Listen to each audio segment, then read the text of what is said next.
Hey, what is going on, COD Familia? It is your boy BN, aka Mr.Kingdombuilder. We are back with episode 4 of the COD Pod.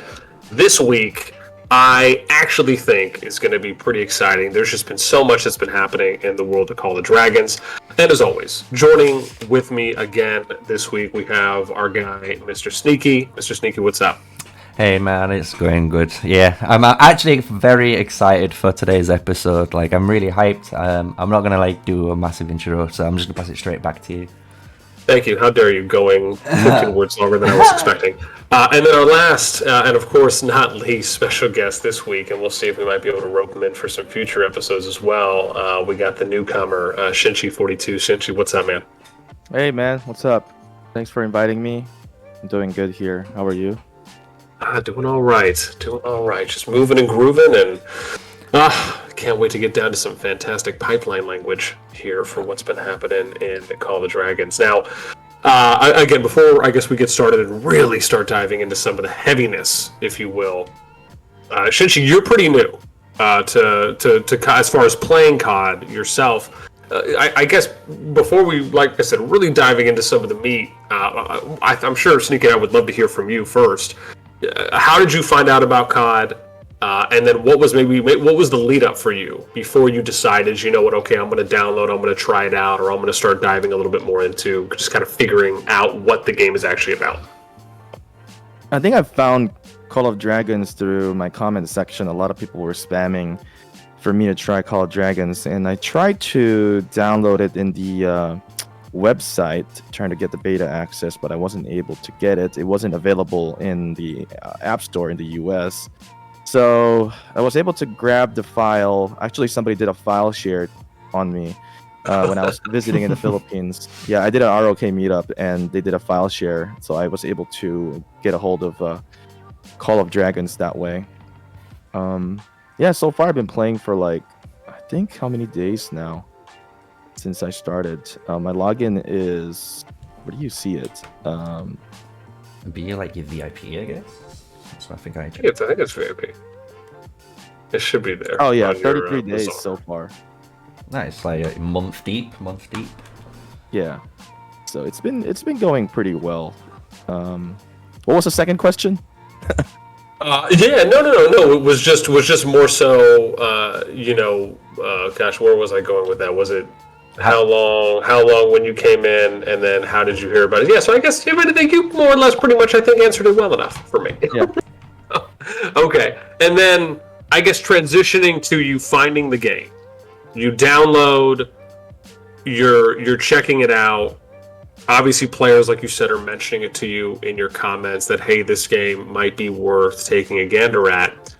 What are, I guess, some of your initial impressions? Obviously, you having a very big rock background. I don't know, obviously, what necessarily you might have played before rock as a kingdom builder, if any prior to that. But coming from rock as being the most recent predominant game of your choice, what either similarities and maybe interesting or unique differences are you finding with COD, or just anything that you're really gravitating towards? I think it's very unique than Rise of Kingdoms. I think the combat system with the range combat here is really what kind of I gravitated towards. I like it. It's very somewhat realistic in a battle sense, and I think one of the most unique ones also is the artifacts, where you can equip the artifacts and you can decide whenever you want to use that skill, and it has a bunch of different types of artifacts and provides different skills as well. So I think that's one of the main thing that I noticed that is so different than Rise of Kingdoms. And also, like, when you're building, you can actually see the builders, you have roads for the alliance. I think that was pretty cool. I'd say one thing that I don't like about the game is the resurgence or teleporting. It's really hard to move around, especially if you're creating a farm account. So so far that's my take. Okay, awesome. I think a lot of similarities. I know in Sneaky, I guess, again, so we can get, and you and I have talked about it before, but obviously I want to hear from you as well, right? What are some of your, given where you're at now, Yeah, and how long we've been playing? I've still had the same issue, and Shinchi said it, like, and it's been, I know I've said it in, I think it was like the first episode. It is like the resurgence mechanic and the ability to try and get to other alliances, right? Because like that procedure in itself is so brutal, like on a player, especially if you're like mid-season slash like maybe towards the end of the season and you try to resurge for some reason, because like when you resurge, it like brutally resets all of your policies. It gives you 50% of the merits you've earned back. It fills your spills up by 80%. Like, it isn't like a thing you should be doing like willingly, nillingly, as I say, you know. So I do agree. Like, I hope they fix that. Like, I already put my suggestion forward. Like, I wished like alliances, when you joined an alliance for the first time, for example, like your starting region changed. Because obviously they put in the system now where if an alliance controls a behemoth in a different zone, anyone in that zone can now join. So that's the way they were trying to fix this zone 1 issue, but it doesn't really fix it. But yeah, no, I love the combat still, like, and for me, when you get into like the raids and you start raiding like even like at the Hydra, and you do Hydra and like the Thunder Rock, like those ones are like the first couple of actual fun mechanically to play, and then you hit like the Necro Giant, which is just brutal in the second season when you play against it, and then like obviously the Flame Dragon and Magma Demons. Like when you play against like those, you kind of see why Call of Dragons has, I think, the attraction it has. Obviously, the PvP is great, and the PvP will improve over time. But I think when you do look at the initial like raids, at first you kind of think it's just like a gimmick and stuff. But like when you start experiencing and playing with them, like you actually feel really good. Because like first time you might fail, and second time you might fail, and then when you hit it like the third or fourth time and you win, like the satisfaction you feel as a player and as an alliance for like doing that is like so rewarding. And like that's what I think the game does really well. Like it makes you feel like rewarded for like the actual effort you've put in. So, and that's still like to this day, right? And I've done from server 4, so that's almost like I think 90 plus days. I've nearly done 4 months, 3 months of playing. So okay.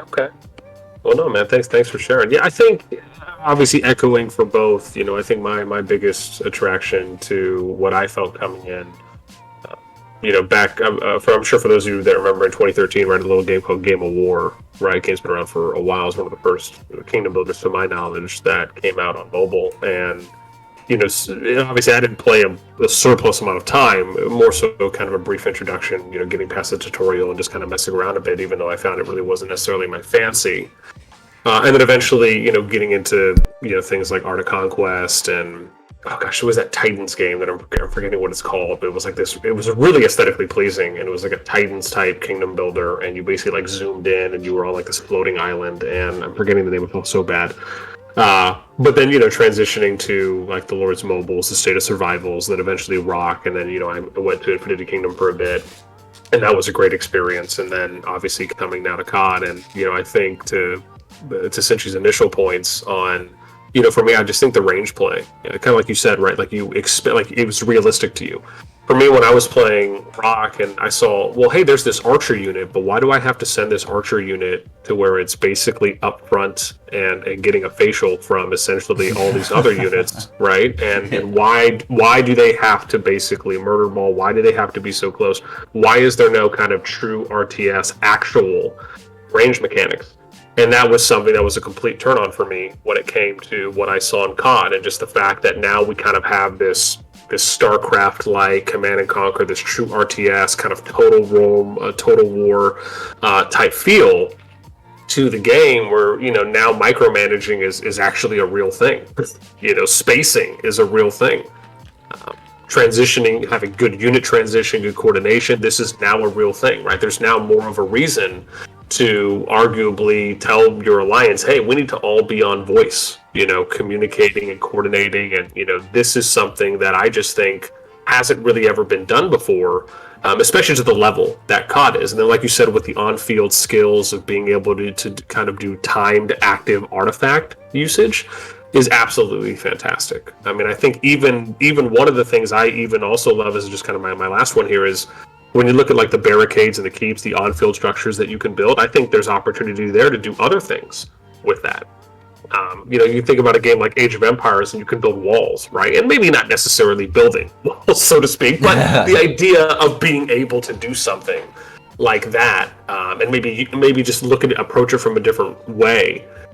Maybe you can upgrade roads. Maybe you can build off roads, right, off of the actual trail, and you build those, and then you can upgrade those roads, and then it makes it so you can replenish going in different directions faster. I mean, the potential and the ceiling, I think, is a lot higher than we might even think at the moment for like where really COD could go. And so, yeah. With that in mind, let us efficiently transition. Shinchi, where are you playing right now? Kingdom wise, how is it going there? What's your experience been like thus far? I'm playing in Kingdom 14 or server 14.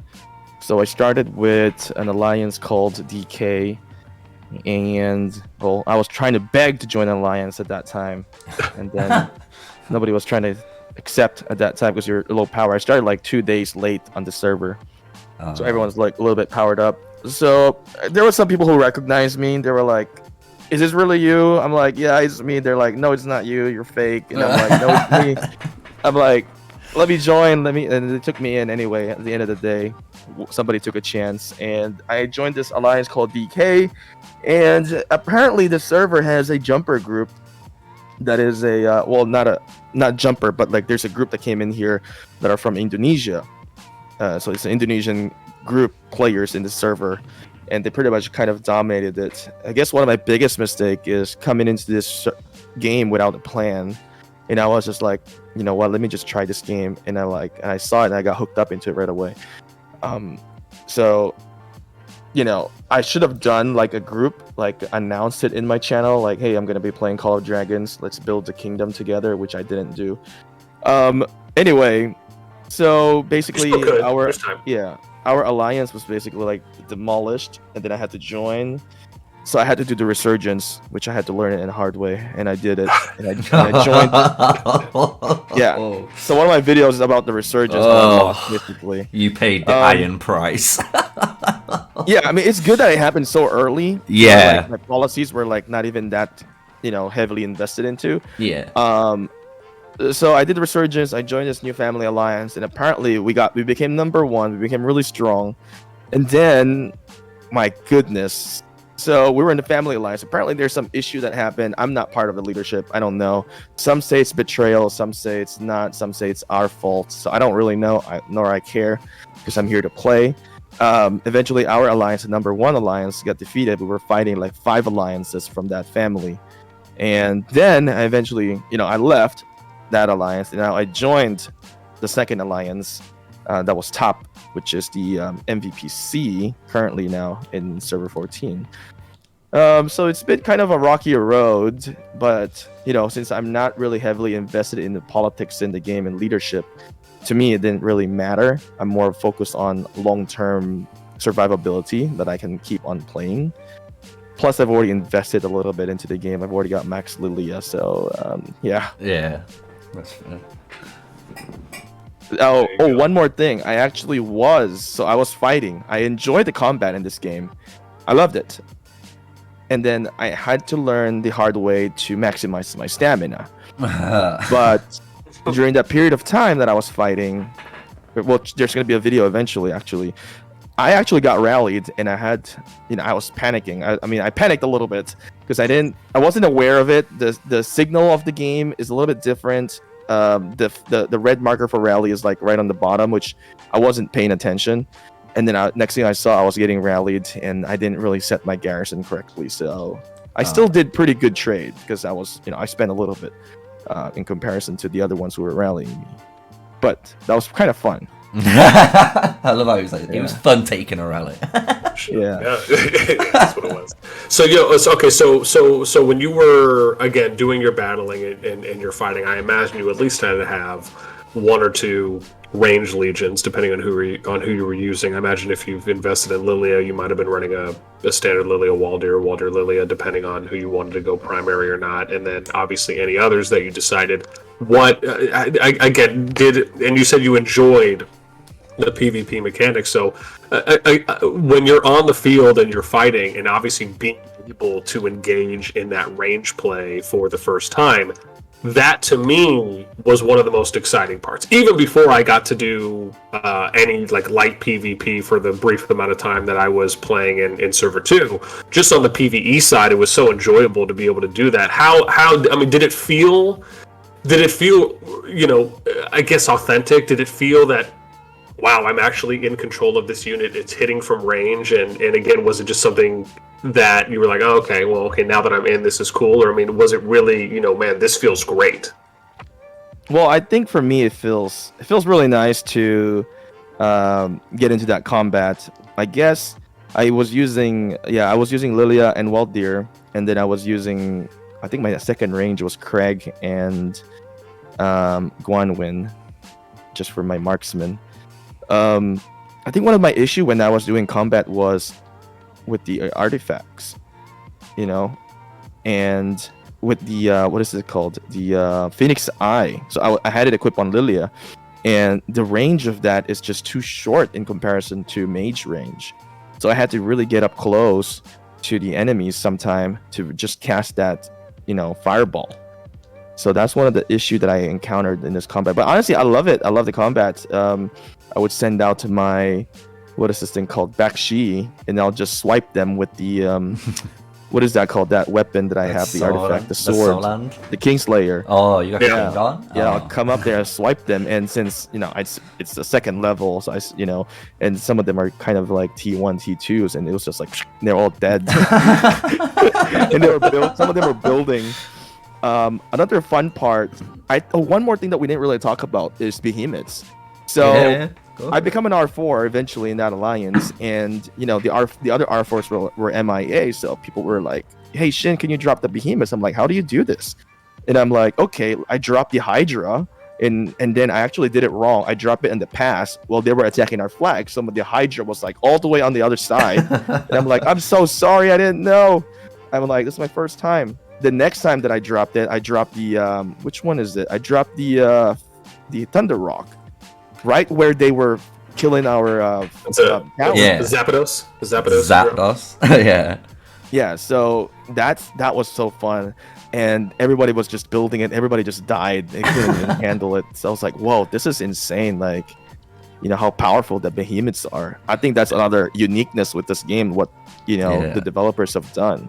Yeah. Being able to summon. I've got a really good video of that, which shows it, where there's like open field combat scenarios where you see basically like a Thunder Rock dropped, and the space it creates because of the pressure of the amount of damage it pumps out.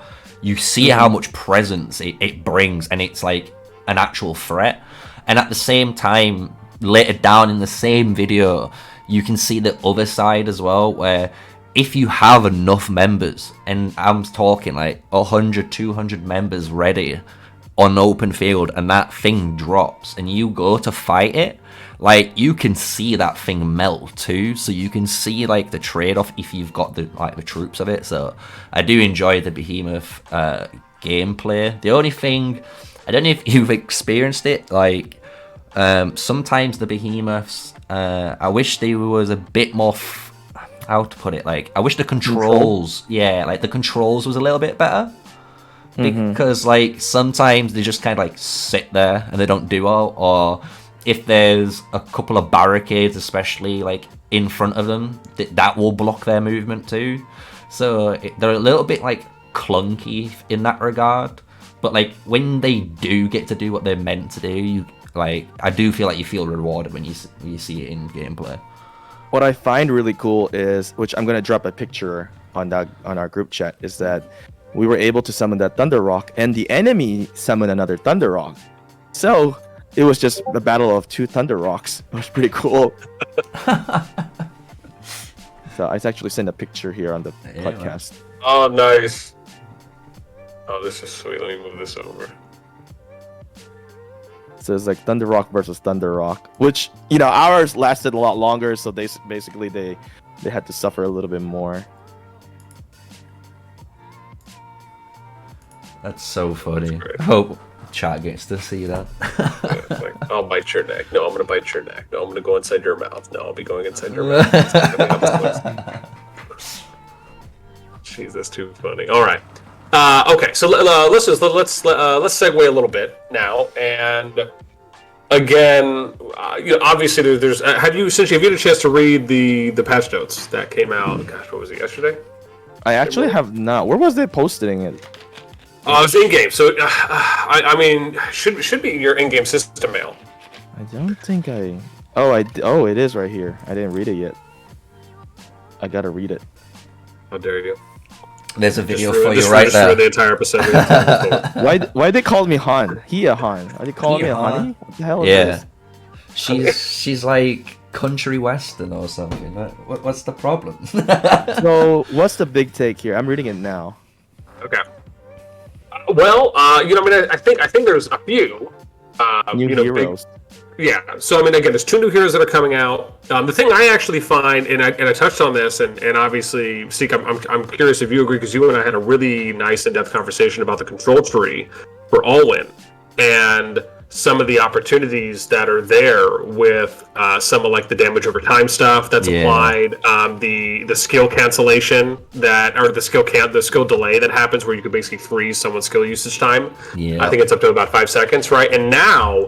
And one of the things we talked about in that episode was, what if they came out with more control tree heroes, and then and I mentioned this in my video where I did a patch notes review, said, well, man, what if, and Shinchi, you might love this a little bit, right? So one of my takes was that, and this is something that me and Sneakyy talked about, but I really feel that CoD has this, like if you've ever played any type of like role-based games, like true role-type games, where it's like Team Fortress 2, League of Legends, Overwatch, etc., anything where you really have a specific role type in a game, I've always enjoyed watching and playing those types of games, and I actually think CoD has somewhat of this hybrid opportunity to take advantage of that, where you can eventually get in and have like just someone who runs full tank, right? Someone who's just like basically they're just going to be your tank, your front line, your CC.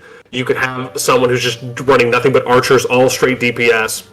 Have people who are running nothing but mages. You could have people running off tanks, right? Like if they wanted to run like Nika Garwoods or Madeline Elianas. I mean, whatever it may be, right? You could even have healers, right? So maybe if you want to start running like Theas, some Bakshis, right? Obviously for yourself as a possible secondary, but and working in the indices of the world, and then obviously and having that be your 5 March focus along with running artifacts, right? Then you kind of work in the artifacts, and you're like, okay, well I'm going to run more healing type artifacts, and then you're basically having more support legions, right? So you have someone who's kind of playing more of a support role.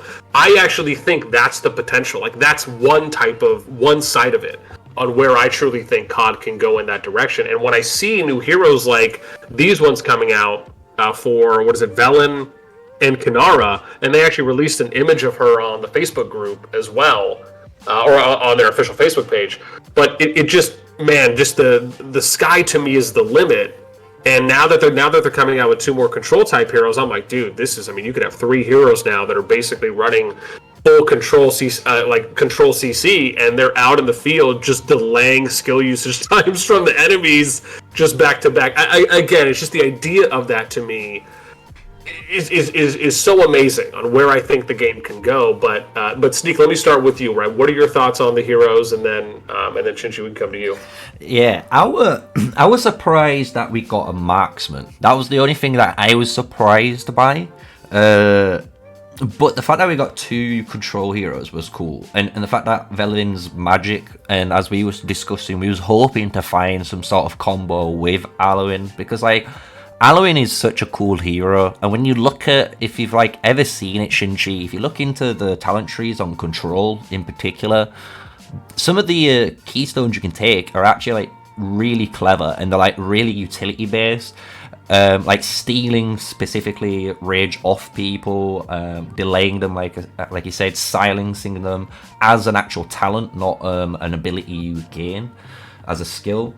So I'm hoping from the skills that the mage has, it complements Alwyn the most, because then, like you said, it does start to create almost these supportive pairings where you could have a supportive pair as like a first, second, and third match, and maybe a fourth and fifth is something else, maybe a bit of DPS, and your role in the alliance. If there's going to be like alliance versus alliance events, like there is like Ark of Osiris in Rock, right?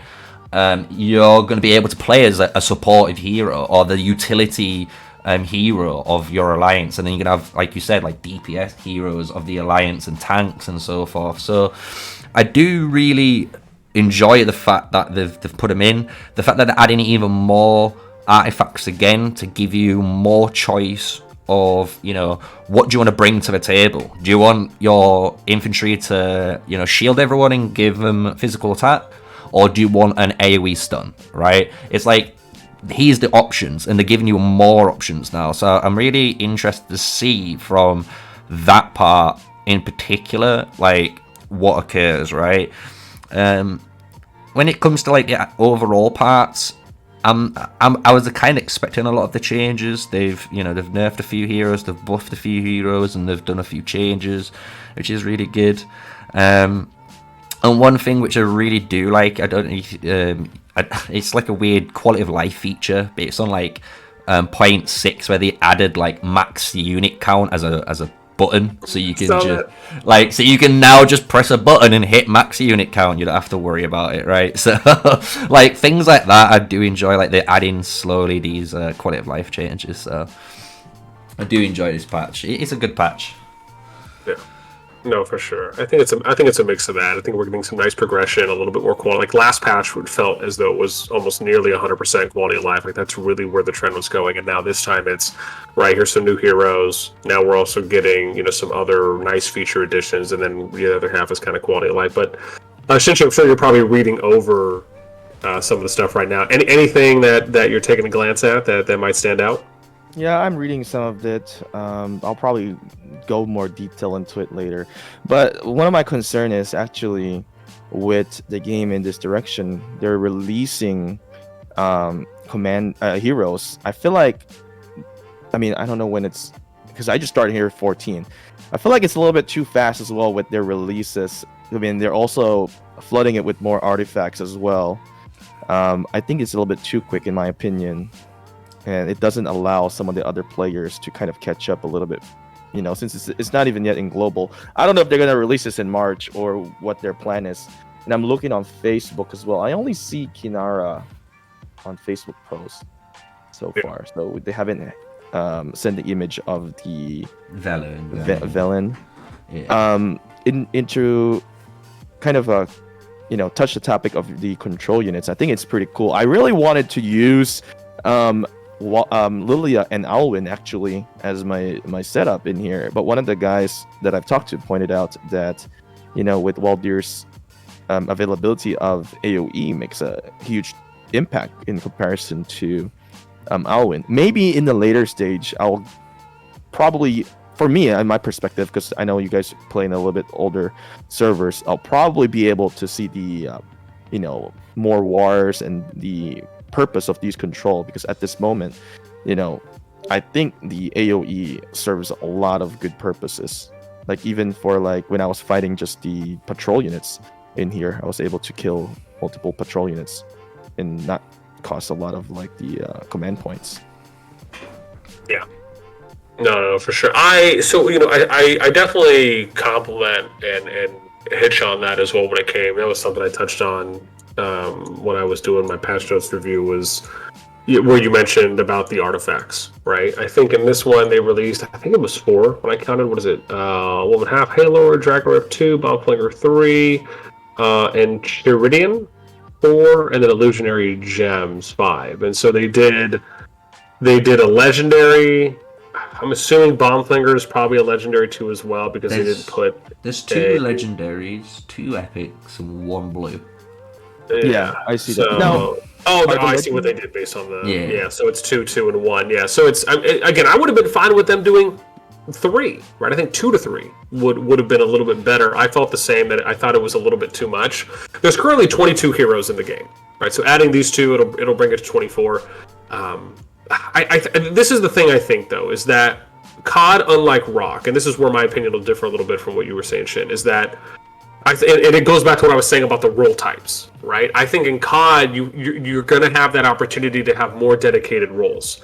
And it's very similar to what happened in Infinity Kingdom. Right? For the I don't know if anyone here has maybe played, but Infinity Kingdom had a similar challenge where they had kind of attribute roles to specific, where it was, fire, water, earth, light, dark, shadow, etc. And for the longest time, they just didn't have enough for specific roles, attribute types roles, to where you could do a full 5 march of one type, right? Or you could do like even a 4-1 split.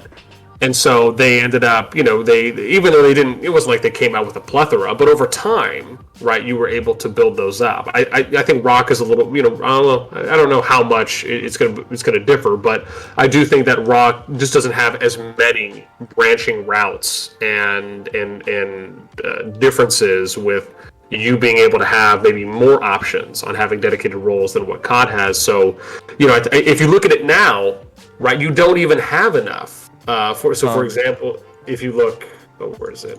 Yeah, I was just gonna touch quickly on what you did say, Shinchi, about the heroes. Like, I agree what you're saying, where you're worried about, the rate of heroes coming out, but the problem was, prior to this, there was literally no heroes in the game. So if you was like a cavalry player, for example, you only had Alistair and Emrys. That was all you had. Archers only had Craig and Guan. They didn't have a legendary. So infantry had everything. It's funny enough, like, infantry had everything. They had Garwood, Madeline, Bakar, Hosk as well, basically, which synergized with them really well. And then mages only had the Lilia, and then you had the epics. Walder and Alwyn. Yeah. So basically now is like, I feel like once they've kind of like thrown out maybe another 2 heroes, I think they should slow down. But if they don't slow down, then I kind of see your point, and I agree with that point. Because that was one thing that kind of pushed me away with Rock. Like how the last, 8 months they pushed out so many heroes, but they've said this year they're going to slow it back down. Like that turned me off from the game purposely. So here's my take. One thing I like is the legendary mage that are coming out, because I need a pair for Lilia. I like that part. All right. You see how it works for Shen. It's about what he wants and what he needs. Here's the thing. You're talking about roles in the game. It's, you can only send out your march for 10 times, and then you gotta rest. So the roles have specific time period. And when they start releasing a lot more legendary commanders, or a lot more commanders in general, maybe Epic is okay. The free-to-plays are going to have a hard time, because the whales, I can get, if I want to spend, I'll get all those legendaries. I can come out as much as I can. Now, the free-to-plays are now limited to only what commanders they have to bring out to fight in combat.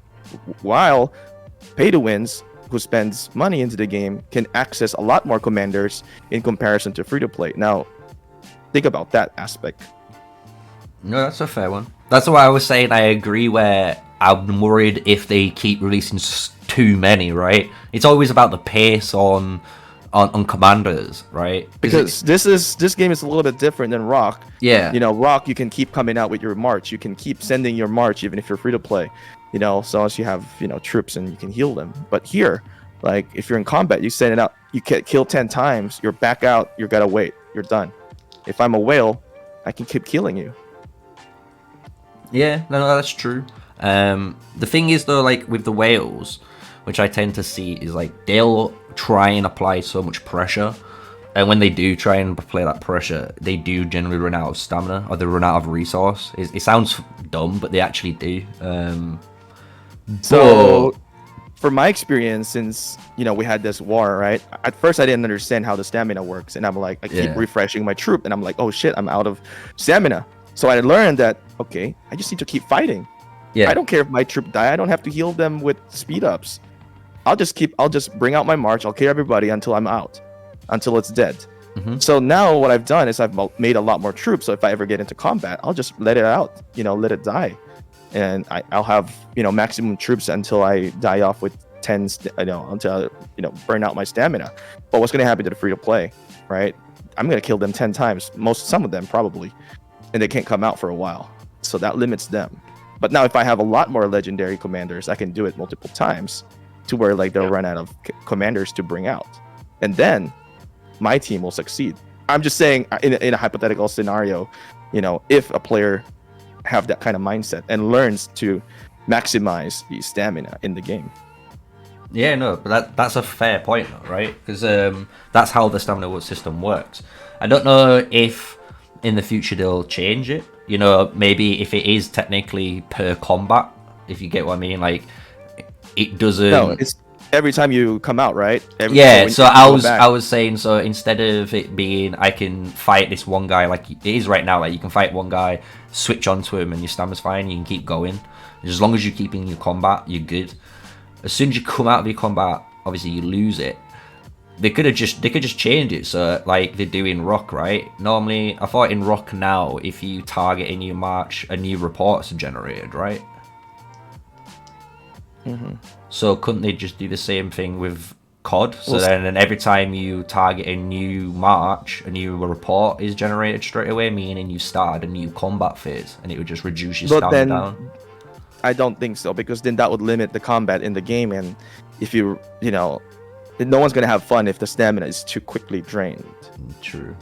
So you see some of the aspect in here. I'm gonna tell you, I fought. No, this is why we want your eyes here.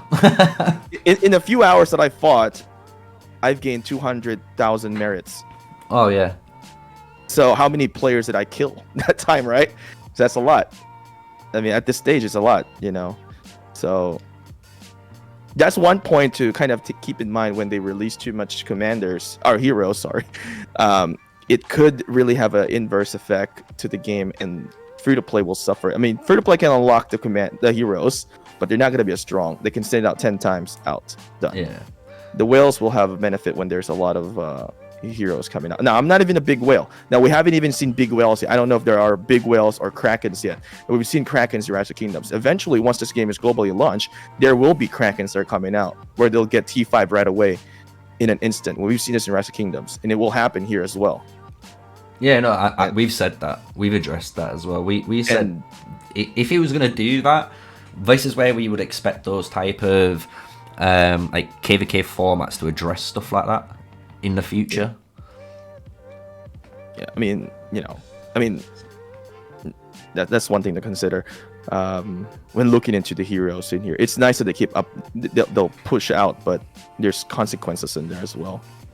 Yeah, I just think at the moment all they're doing personally is pushing out commanders. So there's the, if you want to call it like the base level commanders, right? So like when you boot up Rock, you had, I think it was like what, five legendaries you start with, or 6 legendaries, and then the same with epic commanders, and then there's even 5 or 6 blue commanders. So I think they're just doing the same here. So they're just trying to push out the base, and then like we said, like what they do after is like they need to slow down. Yeah, they need to slow down. Like we all agree there. Like we need them to we need the base for the game to operate, right? Because like we were saying, there was still like flying marches that didn't have a pairing together. They've brought Fear out now, so Fear can go with a lot of the flying commanders if you really wanted to try with that. So as long as they've hit the base, and then they just need to slow down, like we all agree on. Like I think the game would be fine. It's up to them really, innit? It's down to the content, the developers, should I say, bringing it out. Yeah, I think they need to release a few more epics after this release, just so the big thing is stamina, because like I said, the free to play are gonna have a hard time, or even the low spender, they're gonna have a hard time when there is too much legendaries, and they're not gonna be able to max it, they're not gonna be able to rank it up high, and they're gonna they're gonna struggle. I mean, I love the game because in this game you can really fight without huge consequences, because it's free, unlimited hospital. The only time you really lose if somebody actually zeroes you, because then you'll get wrecked. and you'll lose troops in there. Yeah. No, I mean, I think to maybe add in, a last note, which is on the hero releases, something.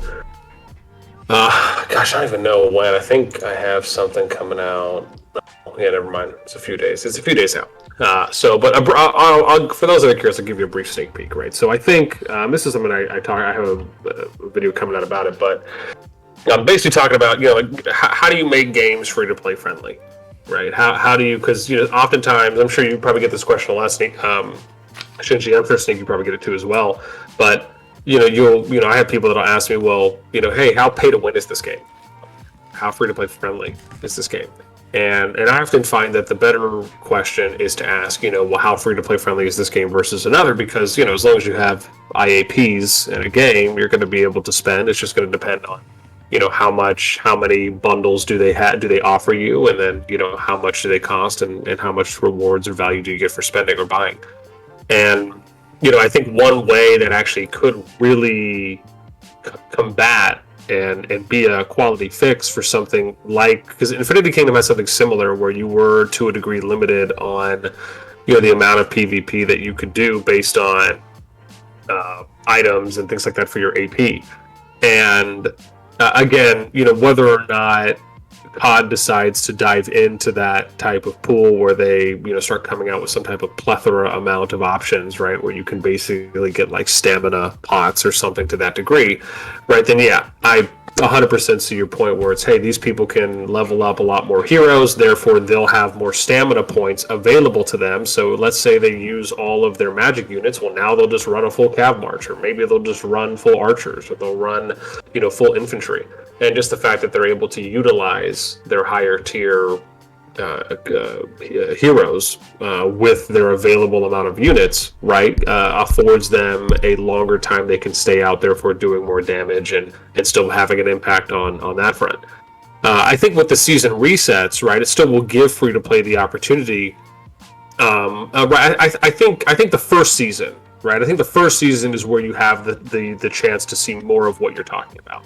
I think once you start getting to the second, the third seasons later on, right, and just like almost with anything, right, I think the longer that free-to-play plays, they'll eventually get to a point where they have all the heroes that are unlocked, and obviously they'll have them skilled up eventually, and then of course even then they'll have opportunities to use their gems on wheel events or others to unlock the Madeleines and etceteras of the world, and then eventually skill them. But I think when it comes to the leveling of them in that early, especially in the earlier seasons, yeah, and I think one way to combat that is they just need to have enough things to do in the game where you actually have to be doing an action or something where it's more like true time spent, and then that will in turn pay you the dividends of things like rewards, or resources, materials.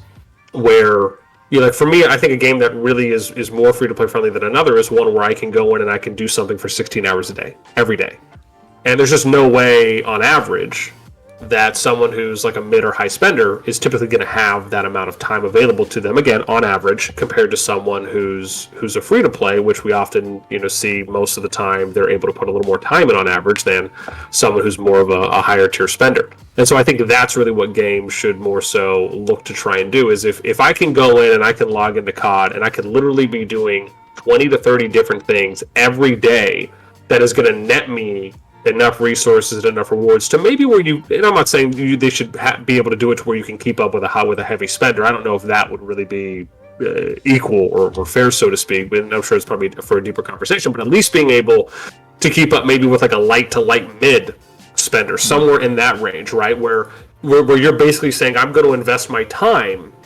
and my energy to participate in these 20 or 30 mini games or whatever it may be, and because of that, it's going to allow for me to pace, at a certain rate. Maybe you can pace someone who's spending $250 a week, right, or $500 a month, whatever it may be. But they're basically saying it's almost like they're saying, hey, we're going to give the people who want to spend a lot of time in our game the opportunity to do that, and then get the rewards from it to where they can. Not keep up fully, but I think at least keep up to a certain pace. I think that's one of the best ways that, I don't think we've ever seen a Kingdom Builder do that, but to me that seems like that is one of the best ways to approach it if a Kingdom Builder was to ever do something like that. one thing that you gotta think about is whatever event that they do push out, the whales will also have access, so they can also keep going at it. So it depends on how lazy the whale is by then. But I guess I wasn't 100%. kind of fair when I said about the stamina as well, because even though the whales have, I mean, the stamina, the whales still have limitation, right? I mean, it depends on the strategy of, the players in a combat. If they're able to, I mean, depending on how strong the whale is also. But what I also realized, remember I told about how we were #1 alliance.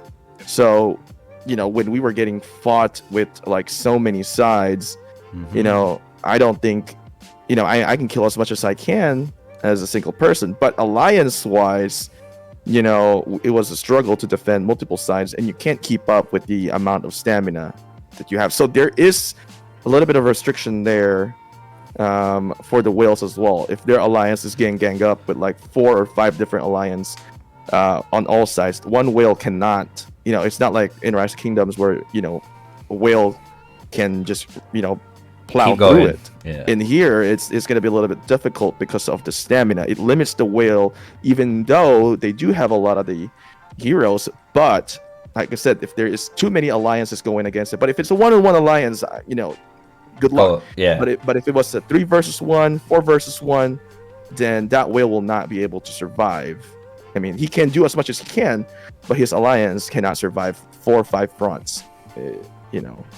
Because, for example, in early games, let's say hypothetically, in let's just example in Rise of Kingdoms pre-KVK, one single whale, 300 million power, he can make a lot of damage in there. Oh yeah. But here he'll be limited to what he can do. That's Even it. with a lot of commanders, a lot of heroes. So that's also a good thing about Call of Dragons, I should say. I didn't just want to give the negative part about No. releasing all the, there's a good part about it. Yeah, give us some flowers too, Shin. We appreciate Yeah, it. I was just gonna Yeah. say before we finish up and that, like just to add to that, I think another thing that does kind of put him in check, but I didn't actually think about until you mentioned it, was like the actual season resets themselves. Because the way the season resets, the fact that you lose all your CP, remember, all your heroes XP is gone. The fact that happens, it basically makes each player, you have a limited amount of CP you can spend per season, and that's basically going to be the same through tech. The only way you're going to get a little bit extra is through spending, but you don't really get a massive benefit of it. So from the limitation of CP, I think the benefit it depreciates over time, right? Like the value Yeah. you get from spending in future seasons depreciates where it's not at max value like it is the first Yeah. season because of the just to add in for what you were saying, because I like the point you're going on. yeah, because I was gonna say, like, you'll start a new season and you might have all the maxed out heroes, but you can't level 60 all of those heroes. You physically can't do it. Like, there's not enough CP in the game to max every hero, if you get what I mean. So like you could maybe run a few mid-max matches if you wanted as a whale, right, and abuse the stamina that way. But I don't think a mid-max match is gonna still be a 60 out of 60 match. Yes, you can farm for CP. Make a farm account. Feed yourself with merits and buy it from the merit store. But merits, with that though, your merit store resets every week, right? And you only can buy No, it comes out in the daily supply. Yeah, once, and you have to rotate it for 100 gems, isn't it not? To keep Yeah, buying it. for a spender, it doesn't matter. Oh yeah, What's for a 100 spender. gem? Fair. Yeah, I keep forgetting, like, you're coming from the spender's view, right? I mean, I'm Arguing. coming from. You're from all arguing. views. Yeah, no, you're arguing that view here though, which is good. 'Cause, Yeah. like, I'm not. I'm seeing it from the other view, which is Yeah, it affects it. So, CP wise, I mean, they should release more options to obtain CP. Basically, what I'm Yeah. saying. yeah. And even I think even for things like stamina, like if But- they came out with things like for stamina pots, but maybe they just did like a slow, or I should say, just in general, right? If they did something like that and similar to CP, because they did that for something like IK, where they eventually came out with a few more events to where you could actually earn those types of items, not a plethora or a surplus amount, but a little bit here and there. Yeah, the reset of the heroes, though. I mean, once you have a maxed out commander, a hero, no matter if it's epic or or legendary, I mean, whoever has the maxed out will always have that benefit. even if it's level. I mean, you yeah, gotta on think the it's skills. on the scale of it. So I mean, yeah, it makes it a little bit challenging. When they reset it, it's gonna be a pain in the butt because you gotta grind. I guess that's a good thing that they want us to do to keep us in the game. Yeah. The thing I'll say about that I like, and before maybe we can transition to maybe the last thing for a few minutes, but the thing I'll say here is that I like the reset mainly because to me it gives you a more accurate indication of one, who is still active, and then two, if you think about it, the reset actually benefits the free-to-play player because it gives them the opportunity to remain consistent and highly active to where someone who's spending, might just think, okay, well, I'm just going to spend this season and I'm good, right? Who knows how much someone might pay attention to the resets and then they log in and like, oh man, I got to level everything back up again. And then, so I mean, it's a factor. It may not be that heavy, but I do think that leans more on the free-to-play friendly side from the resets because it gives them more opportunities from season to season to season to where they can be more impact. They can be more. They can catch up in general benefit sooner as long as they remain consistently active compared to what you're seeing. And then spenders obviously still have the opportunity to do what they want to do. I mean, even if you look at players like Ghost and King of Midas, right? That the two top players are now basically going back and forth, and they were for a very long time. Pretty much at around peak 70 mil. It's kind of the highest we've seen thus far in the game. And you still have other players who, even like someone like Ripper, who was kind of working his way up the boards. I think he's 4 or 5 right now, strongest in the game. And he doesn't necessarily spend as much as they do, but I mean he still spends a decent bit. But he also replenishes that, which is general high level activity from conversations I've had with him. But yeah, but I think both you guys have good points. I guess that was just the last little thing I wanted to add in, being in favor of the resets. Maybe you can zero a whale after reset. Just grind it up real quick. Oh, imagine. And they don't have a leveled up Garrison Commander yet, so yeah, no, for sure. Oh, that's too funny. Okay, very last thing then, so we can start closing this out. I just wanted to do a quick touch on the merge conversation. I know we were briefly talking about, and then we can end this out. So. Again, I know, Sneaky, you've had an opportunity to read the suggestion that I had submitted on the Call of Dragons suggestion channel. I think Shinchi, you did. I know we were briefly touching on it before, but obviously, would love to hear the thoughts. Let me before I pass it to you, Sneak, and then Shinchi, and then I can close. Let me just preface with so everyone's kind of aware of what's happening. So. Right, it was announced. Yes, I believe it was announced yesterday. Or if not, someone found out the day before and then posted the screenshot. But that COD CS confirmed that Kingdoms 5 and 6 are going to be merging into SS1-1 going into the next season, and obviously that has some people essentially on both sides of the fence. I recently came out with a video this morning, which I'm shocked it's doing as well as it is, essentially about that and my views. But again, Steve, let me pass it to you. What are your thoughts on the announcement? Are you in favor, not in favor? Why not? And then again, what would you like to see happen? And then we'll pass it over to Shinchi. Yeah, keep it brief. I just don't want it to happen. Not because of merging as a whole. I just don't think it's fair for those players because you're literally pitting players that have only just played the game for maybe a month, coming up to 2 months, compared to players that's played it for 4 months, coming up to 5 months. And those players as well, the first month they played was in a very imbalanced game still.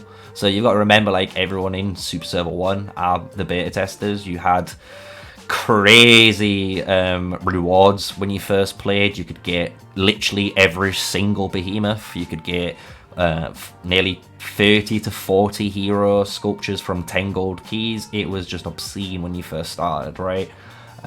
So I think putting them in with, I'd say, us guys is just a bit unfair. And I like your idea of just keeping it simple, have servers 5, 6, 7, and 8 merge again, and then you would have 9, 10, 11, and 12, and vice versa. And these would be Super Server 1, 2, 3, and 4. And then eventually you might have a Super Server versus Super Server, right? So it'd be their version of KVK, but That's how I think. I just don't like it. As you can tell, it's kind of puts me on a down thinking about it, because some of those players in 7, 5, and 6 might just get rolled, right? And that's just like unfair, and that just puts players out of the game. I mean, you know, SS1-1, I'm sure, for those that are hungry for free nom-noms and free samples, I'm sure love it. And would most likely the suggestion in general. But okay, Shinchi, your thoughts, because I know yours differed a little bit when we were having kind of an initial kind of pre-talk powwow. Yeah, first of all, I didn't even know we have audiences. Hello. If you guys have opinions, you guys could DM as well. No, my point of view here, I mean, I get the point where you guys saying about like being unfair, but for me, I really just don't like the idea of forced merge. I encountered this with another game where, we had to do a forced merge, and then you have to basically kind of work with the other team. So here's what's going to happen in a realistic. Some people are going to fight right away because they're hungry, like you said. Okay, we're hungry, we're going to fight you. And then what's going to happen with that is you're technically going to kill whatever server that you merge with. Because there are people, if you kill them, you fight them, they lose their territory, they lose some of their players, they lose their alliance, they're going to quit. Some people, there are dedicated players that will stay and play the game. The spenders will stay 100%, especially if they invested already. But there are players there that will leave the game when they do that. I could see that happening because I saw it happen in another game called IG, Infinite Galaxy. So with doing that, that server may be strong for a bit, but it's gonna go down the hill eventually. And I've seen it happen. The activity is gonna go down. Honestly, I think what they've done at Rise of Kingdoms is really good. There's migration. It allows more freedom for players. You can select who you want to play or where you want to go. Just the force merge, especially I think they're doing 4 servers to merge, right? Is that that's what they do. They do 4 into 1. So 4 to 1. You think about this. The top alliances, they're gonna be dominating. There's 4 top alliances. How many players in one alliance? And then you look at second alliance, third alliance. You're gonna lose these people because then they can't just. Not everybody can join the top alliance, And then what's gonna happen here's another thing's gonna happen. Once people realize that it kills a kingdom after fighting, people are gonna fight it 100%. There's no doubt. But then when people start talking on Discord, and they start realizing that, oh my God, this actually kills our server, and then the succeeding kingdoms that will merge will not fight anymore. They're gonna find a way to unite, because in the other game that I was in initial stage, they were all fighting, and they realized, oh my God, this killed the whole thing. Now, when it came to my server, when I merged, we were all like trying to work together. We didn't even have any war at all when we did a server merge. So that's a sequence that's going to happen in this path. But honestly, I think they shouldn't do it. But I'm here to play. I'm going to have fun. If there's war, there's war. I'm going to play it.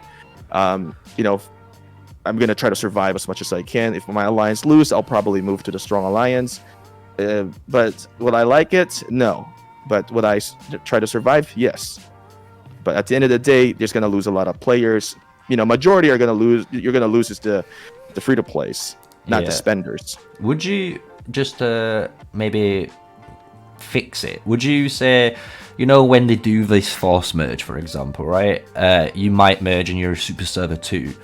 Would you then give the players in that super server access to migrating? So then say they could migrate to super server 1, or in the future when there's obviously loads of super servers, right? They could go to super server 22 or 52 and stuff like that if they wanted to. Would that be something that you'd be like, okay, maybe that could fix it?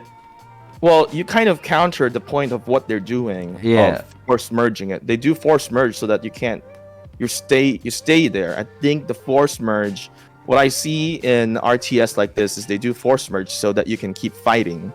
Games like this encourage you to fight, right? When you fight, they make revenue from you fighting. But no, I don't. I think it's gonna be. We'll see it run. Maybe it's a little bit different here since there is, unlimited troops in the hospital. That's something that is so unique, kind of like a curveball that they put in there.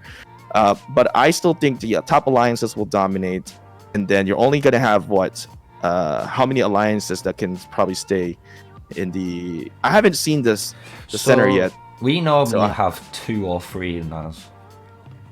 Yeah, so imagine this. You have 4 servers. How many active alliances in one server that you guys have right now? Because for us, there's like 4 active alliances that can potentially grow. So you're going to lose the other ones in there. Yeah. Well, I think so. To that note, I think part of it is that the kingdoms are probably having some type of lower threshold for player capacity, just because it is beta. I mean, it's on average taking about 4.5 days before them to, at least currently, right, release a new kingdom. I think when global hits, there's a very good chance, because they did this in IK, where IK, when global hit, it felt as though the new global kingdoms were getting higher average player capacities compared to what we were seeing in beta, just because of how long kingdoms were taking to limit, and then obviously with region limitations as well. And I mean, they haven't even released to the majority of the major markets yet, and assuming that's going to come in global. So my hope, if not optimistic view, is that once global hits, kingdoms will be on average more healthy, where you might have more than just a couple starting alliances that will be able to at least grow in the early game, and it won't just be, hey, we're only going to have 4 or 5 alliances that are 30 days in and that's it, right? Because I mean, that's relatively pretty low. Even the average rock kingdom probably has 12 to 20 alliances that are at least somewhat healthy going into the first couple weeks, unless, albeit, they just there's just rampage or some type of group. But think about this. You need to think about it in the point where, like, this merge is almost kind of like, mid to end game of the season, right? So, like I said, at the end of the day, when they do merge, there's only probably max, I should expect, maybe 4 top alliances in a super kingdom. And imagine those, each server probably have 4, active strong alliances. And then and then it's gonna shrink down to only 4 alliances eventually. Because who's gonna play, being on zone 2 the whole time, or zone 1? Nobody wants to. I don't know how the map is gonna be. The map's gonna reset, I assume, right? Yeah, every time, yeah. And then you're gonna start from the beginning. Yeah. So yeah, it's gonna be we'll see. It's gonna be, for me, I think it's gonna be a mess, and there's gonna be a lot of players leaving. But I could be wrong. But that's just my experience.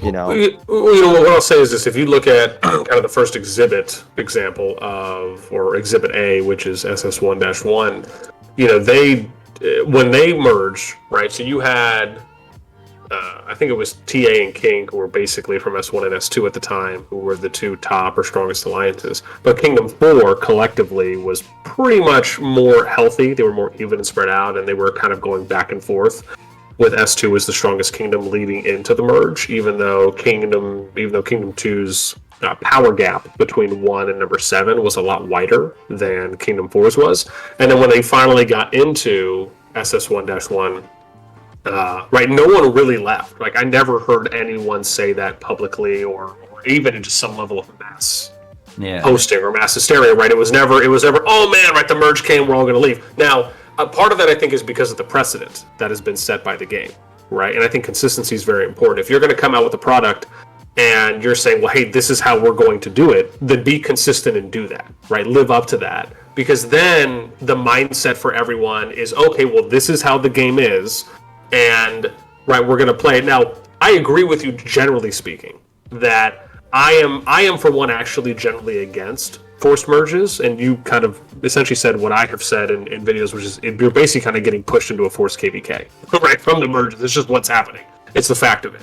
And, there's no king tools in CoD, at least at the moment, so there's no way to do things like kingdom mail, there's no negative titles or titles in general, there's no migration caps, except, like, they don't have any of that right now.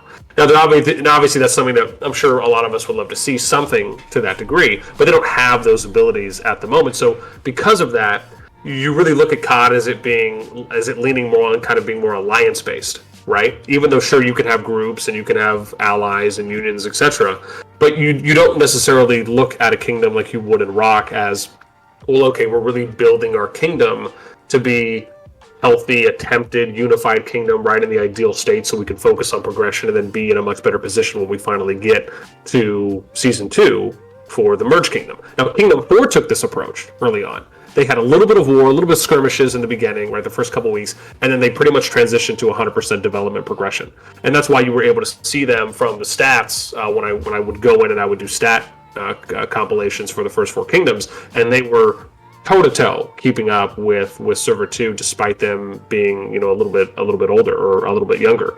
And then you come into the SS1-1 merge server, and now it's, initially there was a lot of fighting that was happening, and it was basically like Kingdom 4 versus 1, 2, and 3 at, for a large part of the kind of beginning middle part of it. And even during that time, right, no one really was, at least until recently, no one was really in this kind of mass. And again, this is just one example. It doesn't mean that it's going to play out that way, to your point, for any of the future merge games. But I think as long as they stay consistent and they say, look, this is what we're going to do, right, we're going to merge. Now, I think one way to do it, right, and again, this is just if we're going along the current system that's already in place, right, despite, me feeling the same, that I would rather have them just do something like a home kingdom, and then you have a KVK and you just work in migration. I think that's kind of, to me, somewhat of the standard right now, and it really is a nice kind of best of both worlds scenario. But I think if they do plan to continue down the path they are with merging, I think one way to do it is that you just don't allow anyone to migrate Season 1, and then once Season 2 hits and you get into a merged kingdom, then you can migrate, right, from any of the kingdoms that are in a merged kingdom, and then now you can migrate to any of those ones. So currently, what's your goal? Because, I'm still in the early stage. I haven't hit that, What is your goal after the merge? So for an individual or for an alliance? No, for the game. So after that season merge, right? After you have that kingdom that you've talked about, after they merge. Okay, done. Established. What's next? So still unknown. The way I would say from playing it, every season is generally about, like, when it resets, it's all about the behemoths. I'm not even gonna lie. I always think, like, the behemoths part is the best bit. Like I said, even though you're gonna get into the combat and stuff, it's just gonna be like, you get to reset, the new Season 2 is gonna start, and hopefully the developers have brought, 5-6 new raids. Instead of doing the exact same raids you've done in Season 1 again, it's like a complete different raid system, right? And every season, you're gonna be challenged by different raids and see if you can tackle them, basically. And then, obviously, there's PvP involved. Yeah, so I know what you're asking though, Shin. As far as, like, is there going to be KVK? Is there going to be Season 3 where they're going to merge more merge? Like those things we don't know yet. That's the short answer. So basically, what I could see is that they will merge the first merge, and they're going to have some combats. It has to be. There's no way this game is a PvE game. It's 100% going to be a PvP. So what's next after that? And you talked about, like, because this one doesn't have the king, and you don't have that for the kingdom. But nobody wants to play a game on a server that's always constantly fighting. People wants to be able to grow. Yeah. So that I just think it's gonna be interesting. I don't know. It could be good. It could be bad. So here, So I'll give you 2 ideas that I have for the future, right? And I think either of these would work well. So I think after they do the first merge, right? So my hope would be, look, they work in migration, but it's kind of like, if you look at Rock, right? The way that the migration works ideally is that if you want to be able to migrate to, like, the end stage, which is SOC, you basically have to wait your 3 KVKs, and then you can migrate to SOC. I guess technically you could do it in Season 2, but the idea is, like, if you just want to get to end game, all SOC kingdoms can migrate to SOC kingdoms. So in here, right, one way to look at it is you let them, you do the 4 kingdom merge, you go into Season 2, then that enables, very similar like how they do Resurgence, right? Resurgence works different in Season 1. You have to wait till the 8th Augerstone chapter, Season 1, but then when you get into Season 2, or Season 1 plus, if we're being specific, you can do Resurgence right away, right after the first Augerstone chapter completes. And so I think kind of enabling it like that, right? So you do the first merge, so you have 4 kingdoms go into 1. Then migration is enabled. You could argue from day 1, or if they want to enable it at a certain Augerstone early chapter or something, and then that would allow for you to migrate to any of the kingdoms that are in Season 2, or arguably beyond, because they'd be older at that point, right? So it's almost like, right, you can't go younger, you're just going older, so it's not unfair to any of the newer kingdoms. And then you take one of 2 branches. You can either then merge servers again, right? And then maybe that's the trend they go, which is just a merge. However, I actually like the idea of if they eventually came out with some type of KVK system, right? So they basically just did like a one-time merge, right? Very similar to like when how they used to have it, right? Where it's your continent of 8 kingdoms and rock would basically all get put into the KVK, and you knew the positioning based on if it was 1, 2, 3, 4 based on when they were released. And then after that, they started basically kind of ELO ranking you, so to speak, off of it, and then that's, at least back then, I don't know if it still works that way now, but obviously now it's I think like 4 kingdoms or something they've limited to for your first KVK, but back in the day it was 8, and then you'd go into your second season of KVK, and that would be kind of going off of your ELO. So I'd love for something like that to happen in COD, where ideally you let the first merge happen, and then you transition into them coming out with something like KVK, and then them having migration enabled at that point, so you're kind of getting the best of both worlds. The only caveat or difference is that you're just seeing one merge that happens from the first season to the second, because I don't think they're necessarily going to get rid of, like, to me I think that's a selling point is them merging. So I think it's hard to ask them and say, hey, just remove that complete foundational feature that you implemented in the game. The merge hasn't happened yet, right? What do you mean? Not the 5 and 6, but merges have happened. Like servers 1, 2, 3, 4. Just one. Yeah. Just one. 4. Yeah. How many? Because I don't know anybody from 1 to 4, really. I think the question is how many. Not the top alliances. What happened to all the top alliances of each 4? We're still fighting. Yeah, essentially they're just condensed, right? Like, so you condense eventually, right? No, so the way it's worked realistically is like we've hit Super Server 1's merged together, so servers 1, 2, 3 are merged, and then basically the start of the season, Zone 1 occurs, and you get to choose where you get to obviously go. Generally, that Zone 1 stage is like your development stage, where you're powering up, you're resourcing, you're training your troops, you're getting your tech ready to fight. And then, like, depending on where you've positioned, the Zone 1 opens up. And then, basically, to your left and right, generally, like we had allies left and right. So, again, you was just kind of, right, let's power up, and you was getting ready, and you were killing all these behemoths and stuff and all the content, and then Zone 2 opens, and then that's when, like, now we're fighting, and then right, and then it was like Zone 3 opens and the fighting continues, and then generally what happens is by the end of it you've got about, I'd say, like 2 weeks, 3 weeks towards the end of the season. Generally the dragon comes out, and then there's like a week of maybe a bit more fighting, but generally after that stage it dies down. Like, the server goes back calm. It's like everyone goes back to farming up, because they know the season's about to reset in 14 days. There's no point wasting your troops or your resources and stuff in fighting, because you're going to need it next season, and you could have been working on tech. So we don't know what the next season is, right? If you're going to fight with the same people, right? Yeah. So I don't know what season 2 is going to be like. Maybe the server merge is not actually merged. Can you actually join the other alliances? Oh yeah. You can. Well, so this is essentially how it works, so right? You can quit and join. Yeah, so like the 4 kingdoms get merged together, and any alliance, any player can join any alliance in the merged kingdom. There's no limitations. The only limitation is just resurgence and stuff. Okay. Exactly. The only limitation is just where you start. That's the only thing you have to choose in the beginning, is which Zone 1 region are you going to start in. But you could, I mean, like, basically what happened in the first merge from Kingdoms 1 through 4 is weeks before.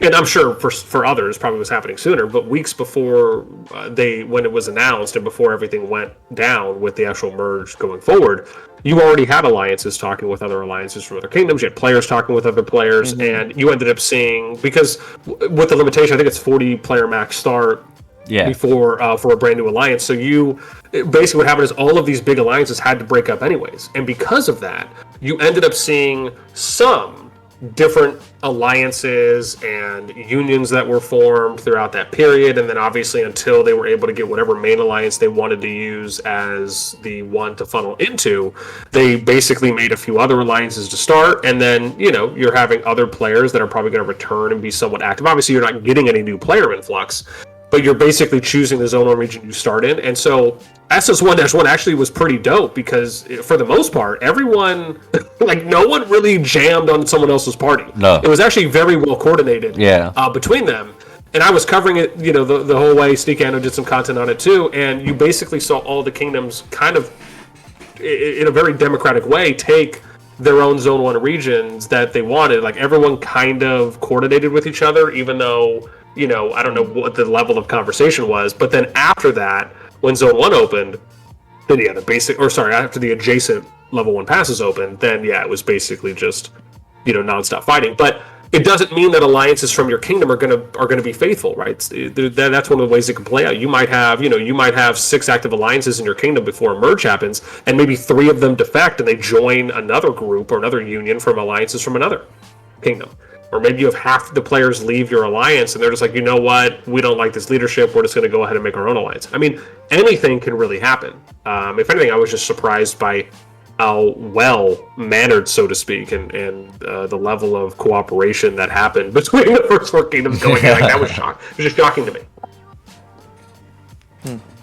Yeah, maybe this should be interesting.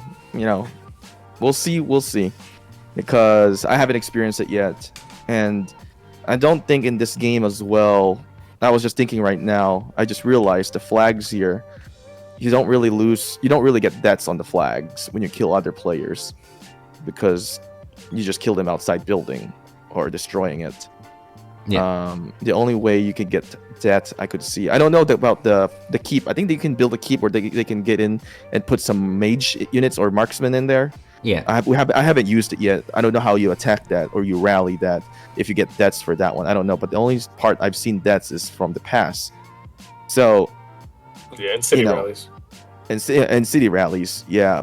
So is there a rule in the merge where you can't rally somebody if they are in the territory of the alliance, or no? That was a recent update. That was a recent update. Yeah. So go ahead, Steve. Yeah. Oh, okay. Yeah, so if you're in territorial zone, you're fine.